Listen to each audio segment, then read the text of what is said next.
Breaking news आ रही है पाकिस्तान से। वहां खैबर पख्तूनख्वा प्रांत के एक इलाके में पाकिस्तान की सेना ने आतंकी संगठन टीटीपी यानी तहरीक तालिबान पाकिस्तान के एक ठिकाने पर हमला बोल दिया है। पाकिस्तान का दावा है कि उसके इस ऑपरेशन में टीटीपी के कई आतंकी मारे गए, जबकि इस कार्रवाई के दौरान पाकिस्तानी सेना का एक कमांडो शहीद हो गया और कुछ जवान घायल हो गए।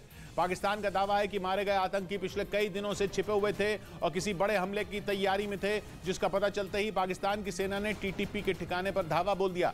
पाकिस्तान का दावा है कि उसके इस ऑपरेशन में टीटीपी के 6 से ज्यादा आतंकी मारे गए। पाकिस्तान की सेना ने यह ऑपरेशन खैबर पख्तूनख्वा प्रांत में चलाया, जो अफगानिस्तान की सीमा के पास मौजूद है,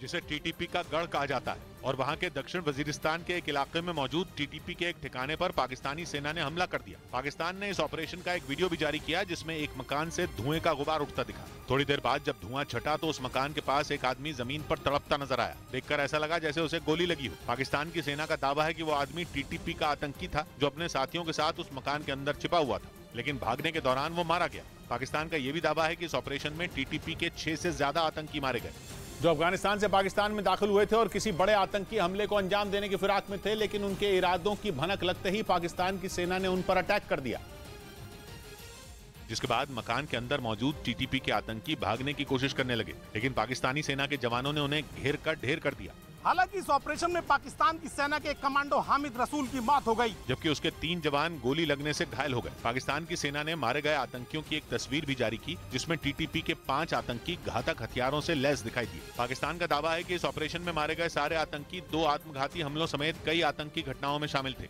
पाकिस्तानी सेना की इस कार्रवाई के बाद आतंकी संगठन टीटीपी ने भी अपने 4 लड़ाकों के मारे जाने की पुष्टि की।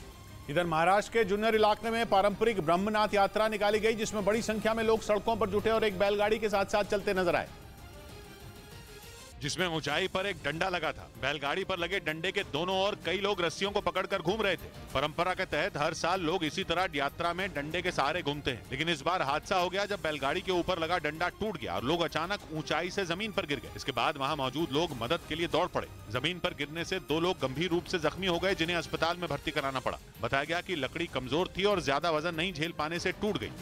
उधर उत्तर प्रदेश के अयोध्या में राम मंदिर की छत बनाने का काम शुरू हो गया। श्री राम जन्मभूमि तीर्थ क्षेत्र ट्रस्ट ने बाकायदा मंदिर छत से जुड़े निर्माण की तस्वीरें जारी की, जिसमें राम मंदिर की छत रखने के लिए खंभों के ऊपर रखे गए बीम के पत्थर दिखाई दिए। बताया गया कि जून महीने तक छत बनाने का काम पूरा कर लिया जाएगा। राम मंदिर को दिसंबर 2023 से पहले पूरा किया जाना है, जबकि मंदिर का उद्घाटन जनवरी 2024 के तीसरे हफ्ते में किया जाएगा।